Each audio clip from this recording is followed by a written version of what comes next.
acceleration.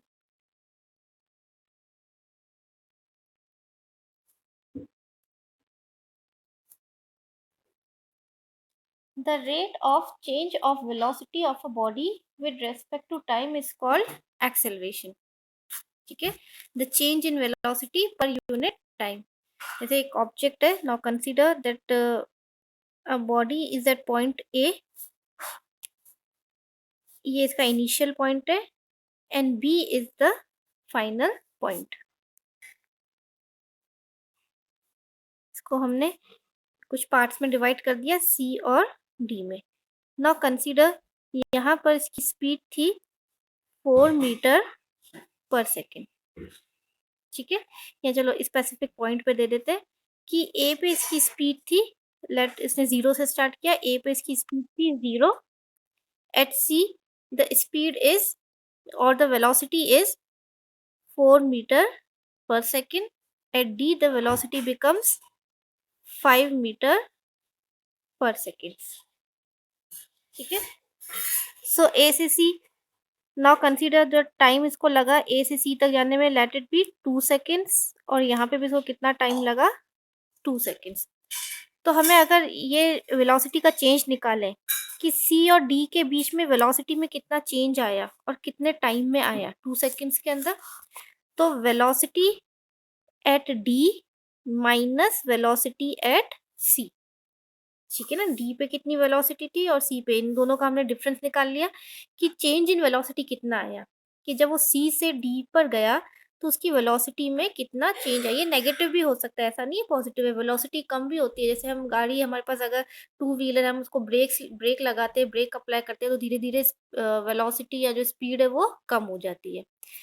तो कितना change velocity में आया, चेंज तो हम ऐसे निकालेंगे, डिफरेंस VD माइनस VC, और कितने टाइम में. ठीक है, so this is called the acceleration. तो अगर यहाँ से वैल्यू निकालें एक्सेलरेशन की, तो VD is 5 minus 4 upon 2, that is 1/2. ठीक है, अब इसकी SI यूनिट देखते हैं. अच्छा, सबसे पहले it is a vector quantity. ठीक है, ये एक वेक्टर क्वांटिटी है, इसका एक स्पेसिफिक डायरेक्शन होता है, it is a vector quantity. अभी इसकी SI यूनिट देखते हैं. SI unit. अच्छा, according to it, the formula for acceleration is A is equal to change in velocity. Change in velocity upon time taken. ठीक है, change in velocity भी किस में आएगी, मीटर पर सेकंड में. जो वेलोसिटी की ऐसा यूनिट होगी वही चेंज इन वेलोसिटी की होगी, क्योंकि ये भी क्या है तो वेलोसिटी ही. ठीक है ना, हम चेंज निकाल रहे हैं दो वेलोसिटीज का, तो दैट मीन्स वो भी क्या निकलेगी, वेलोसिटी ही निकलेगी. सो चेंज इन वेलोसिटी, इसकी ऐसा यूनिट होती है मीटर पर सेकेंड. ठीक है ना, चलो ऐसे लिख लेते हैं, मीटर पर सेकेंड. ठीक है, टाइम टेकन यानी कि डिनोमिनेटर में 1 सेकेंड और. ठीक है ना, पहले तो मीटर पर सेकेंड वेलोसिटी का, और क्योंकि डिनोमिनेटर में टाइम भी है तो 1 सेकेंड और आ जाएगा फॉर द टाइम, ऐसा यूनिट ऑफ टाइम. तो उसकी ऐसा यूनिट हो जाएगी मीटर पर सेकेंड स्क्वायर. ठीक है, तो metre per second square is the SI unit of acceleration. Now we will do the types of acceleration.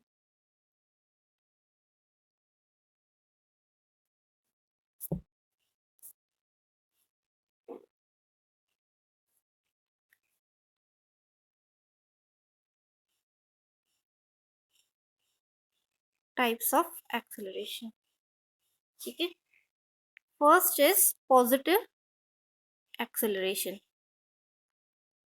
ठीक है, पॉजिटिव, जैसे ये एग्जांपल दिया मैंने, ये किसका है, पॉजिटिव एक्सेलरेशन का, ये वाला एग्जांपल. अगर टाइम के साथ वेलोसिटी इंक्रीज हो रही है, जैसे पहले यहाँ पर 0 थी, फिर यहाँ हो गई 4 मीटर पर सेकेंड, यहाँ हो गई 5, फिर यहाँ हो गई 7 मीटर पर सेकेंड, यानी कि टाइम के साथ वेलोसिटी कैसे हो रही है, इंक्रीज हो रही है. जैसे मान लो हम अपने घर से हम टू व्हीलर लेके निकले, तो पहले तो हम क्या है कि रुके हुए हैं एक जगह. ठीक है ना, फिर हमने अपनी गाड़ी स्टार्ट की और धीरे-धीरे उसको एक्सेलरेट किया, ठीक है? उसको हम एक्सेलरेट करते हैं तो धीरे-धीरे उसकी स्पीड इंक्रीज़ होती है हमारी गाड़ी की। सो वही वाला केस है कि अगर टाइम के रिस्पेक्ट में वेलोसिटी इंक्रीज़ हो रही है, then it is called positive acceleration, ठीक है? If the velocity of body increases with respect to time, then it is called positive acceleration. Velocity increases with respect to time.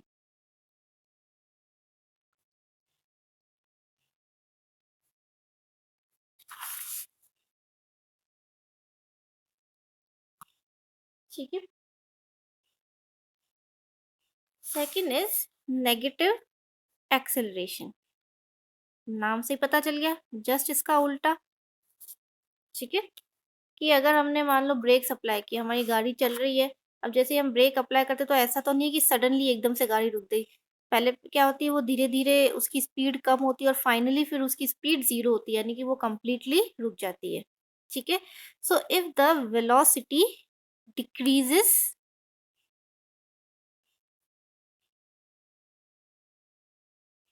with respect to time।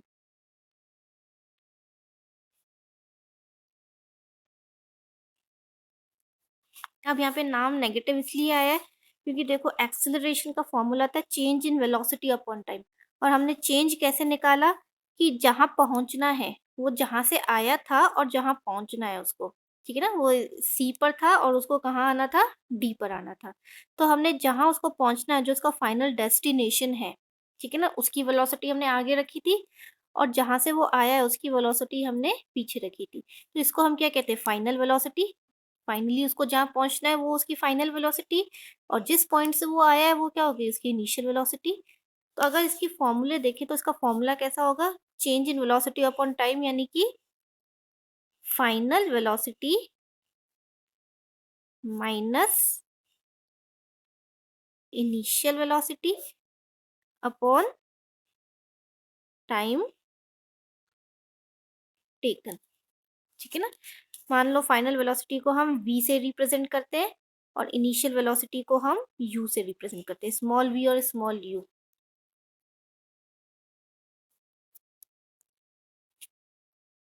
Upon t। ठीक है, अब हमने क्या बोला कि velocity कम हो रही है विद रिस्पेक्ट टू टाइम। ठीक है ना, जैसे जैसे टाइम आगे इंक्रीज हो रहा है, आगे बढ़ रहा है टाइम, वेलोसिटी कम हो रही है, तो दैट मीन्स इसकी फाइनल वेलोसिटी कम होगी, v is less than u। तभी ये जो वैल्यू आएगी ये कैसी आएगी, नेगेटिव आएगी, क्योंकि इसका ये फर्स्ट वाला पार्ट कम है और पीछे वाला पार्ट ज्यादा है। ठीक है ना, फॉर एन एग्जाम्पल जैसे ये है दो पॉइंट ए और बी। ए पे इसकी वेलोसिटी है 4 मीटर पर सेकेंड और बी पे इसकी वेलोसिटी हो गई 2 metre per second. Let the time taken is 5 seconds.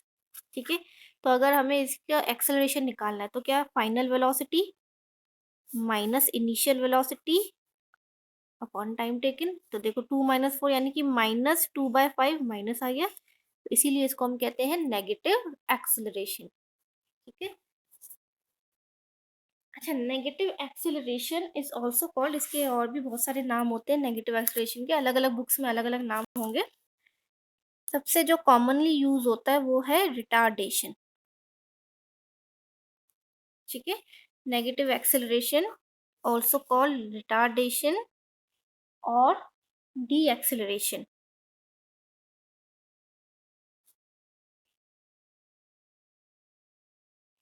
और बहुत रेयरली एक वर्ड और यूज होता है इसके लिए, डेसिलरेशन।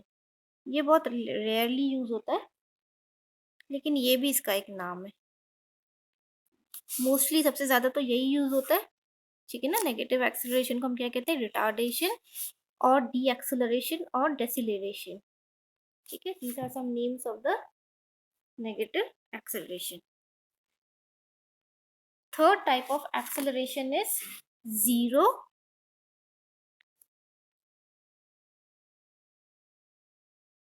एक्सेलरेशन। ठीक है ना, जीरो यानी कि एक्सेलरेशन की वैल्यू कैसी आ गई, जीरो आ गई। ठीक है, अब ये जीरो कैसे आएगी वैल्यू, जब इसका न्यूमरेटर, जैसे किसी का न्यूमरेटर 0 हो, ठीक है ना? अगर जैसे मेरे पास ऐसी कोई वैल्यू है, जैसे 0/5 है मेरे पास, तो ये फाइनल वैल्यू कितनी आएगी? 0 ही आएगी। अगर न्यूमरेटर को हमने 0 कर दिया, तो क्या आ जाएगा हमारे पास? 0 आ जाएगा, फाइनल आंसर 0 आ जाएगा। डिनोमिनेटर में भले कितनी भी वैल्यूज़ हो, 5 हो, 6 हो, 100 हो, कुछ भी हो, लेकिन अगर न्यूमरेटर 0 है, तो फाइनल वैल्यू विल बी 0। तो वही चीज़ यहाँ पर है, हमें क्या करना है? एक्सेलरेशन को अब 0 करना है। एक्सेलरेशन 0 कब होगा? जब ये जो फॉर्मूला था इसका, acceleration change in velocity upon time, या फिर final velocity minus initial velocity upon time, अगर ये न्यूमरेटर वाला जो पार्ट है, ठीक है ना, ये न्यूमरेटर वाला पार्ट अगर 0 हो जाए, तो क्या होगा? एक्सेलरेशन 0 हो जाएगा। अब न्यूमरेटर को 0 कैसे करें? देखो, न्यूमरेटर का फॉर्मूला क्या है? v minus u upon t, यानी कि final velocity minus initial upon time. एक एग्जांपल लेते हैं, वही a और b। Let the velocity of a is 2 metre per second, at b is also 2 metre per second, and the let time taken is 6 seconds. ठीक है, तो हमें वही चाहिए, इनिशियल वेलोसिटी माइनस फाइनल। तो इसकी फाइनल वेलोसिटी भी 2 है, इनिशियल वेलोसिटी भी 2 है, फिर टाइम चाहे कितना भी हो, 0/6 इक्वल टू 0। ठीक है, दैट मीन्स अगर फाइनल वेलोसिटी इनिशियल वेलोसिटी के इक्वल हो जाए, तो उस समय एक्सेलरेशन कैसा होता है? 0। ऐसे भी डिफाइन कर सकते हैं, या फिर ये बोले, if there is no change in velocity, velocity में चेंज हुआ ही नहीं है, पहले भी 2 थी, बाद में भी 2 है। If there is no change in velocity with respect to time, then it is called 0 acceleration. या फिर ऐसे भी बोलेंगे, if the final velocity is equal to initial velocity, then it is called 0 acceleration. ठीक है, या फिर ये भी बोले, या तीसरा तरीका बोलने का, जब वेलोसिटी सेम है, यानी कि उसका कैसा है? मोशन यूनिफॉर्म मोशन है। ठीक है ना, स्टार्टिंग में किया था चैप्टर में यूनिफॉर्म मोशन। यूनिफॉर्म मोशन क्या था? कि equal distance in equal interval, यानी कि वेलोसिटी हमेशा सेम हो रही है। स्पीड ले लो या वेलोसिटी ले लो, ठीक है ना, वेलोसिटी का मैग्नीट्यूड, डायरेक्शन की बात नहीं कर रहे अभी हम, मैग्नीट्यूड की बात कर रहे हैं। ठीक है, तो अगर बॉडी यूनिफॉर्मली मूव कर रही है, उसका मोशन कैसा है? यूनिफॉर्म है, उस केस में भी एक्सेलरेशन कैसा होगा? 0 होगा। ठीक है, सो इसमें क्या हो जाता है? Final velocity is equal to initial velocity. चलो, next type of acceleration, fourth type is uniform acceleration. Uniform acceleration और कांस्टेंट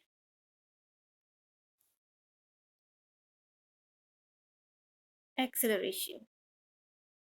ठीक है, या तो यूनिफॉर्म कहते हैं या फिर कांस्टेंट कहते हैं। ठीक है ना, फॉर एन एग्जाम्पल, एक एग्जाम्पल लेते हैं, एग्जाम्पल से अच्छे से समझ में आ जाएगा आपको। वही 2 पॉइंट्स है हमारे पास, ए बी, इसको हमने डिवाइड कर दिया, मान लो 2 पॉइंट्स में और डिवाइड कर दिया, सी और डी। ए पे वेलोसिटी है 2 मीटर पर सेकेंड, सी पर है 4 मीटर पर सेकेंड, डी पर है 6 metre per second, and at B the velocity becomes 8 metre per seconds. Let the time taken from A to C. Let the time taken कुछ भी ले लेते हैं, चलो 4 seconds. C to D is 4 seconds. D to B is 4 seconds. ठीक है, ये values given है कि A पॉइंट पे उसकी वेलोसिटी 2 थी, C पर 4, D पर 6 और B पे 8। टाइम कितना लगा? A से C तक जाने में 4 seconds. From C to D is 4 seconds. D to B is again 4 seconds. पहले अगर मैं इसका एक्सेलरेशन निकालूं इन 2 पॉइंट्स के बीच का, क्योंकि देखो एक्सेलरेशन के लिए हमें 2 पॉइंट्स चाहिए, ठीक है ना, 2 पॉइंट्स के बीच का एक्सेलरेशन निकलता है। ए और सी के बीच का एक्सेलरेशन निकालूं, तो चेंज इन वेलोसिटी कितना है? 4 माइनस 2। ठीक है ना, final velocity minus initial velocity, 4 minus 2 upon 4, तो यहाँ पर आ जाएगा 4 minus 2 upon 4, that is 4 minus 2 यानी कि 2/4, दैट इज इक्वल टू 1/2। ठीक है ना, ये किसके बीच में आया? ए और सी के बीच में। अब मैं अगर सी और डी के बीच में निकालूं, ठीक है, सी और डी के बीच में निकालूं, अगेन क्या हो जाएगा, इसमें भी कितना है, अगर डिफरेंस देखो वेलोसिटी 6 और 4 यानी कि 6 माइनस 4, तो 6 माइनस 4 और टाइम कितना ले रहा है 4 सेकेंड्स, वही आ जाएगा 1/2। और अगेन अगर मैं डी से बी के बीच में लूँ तो भी कितना आ जाएगा 1/2, क्योंकि 8 माइनस 6 अगेन 2 आ जाएगा, और divided by 4, 2 divided by 4। That means अगर वेलोसिटी में इक्वल चेंज आ रहा है, इक्वल यानी कैसे, देखो 2 मीटर का इंक्रीज हो रहा है, ठीक है ना। ए से सी तक जाने में 2 मीटर पर सेकेंड का इंक्रीज हुआ, सी से डी तक जाने में 2 मीटर पर सेकेंड, डी से बी तक जाने में 2 मीटर पर सेकेंड, और सेम टाइम इंटरवल में। If there is equal increase in, ध्यान रखना वेलोसिटी सेम नहीं है, ठीक है ना, वेलोसिटी चेंज हो रही है इनकी, लेकिन इसमें जो इंक्रीज हो रहा है, हर स्टेप पे जो इंक्रीज हो रहा है वो 2 मीटर का हो रहा है, 2 metre per second, equal equal increase हो रहा है। If there is equal increase in velocity, equal velocity नहीं, अगर गलती से इक्वल वेलोसिटी लिख दिया तो वो जीरो एक्सेलरेशन हो जाएगा, ठीक है ना, ध्यान रखना, ठीक है ना, ये इन दोनों में ये फर्क है।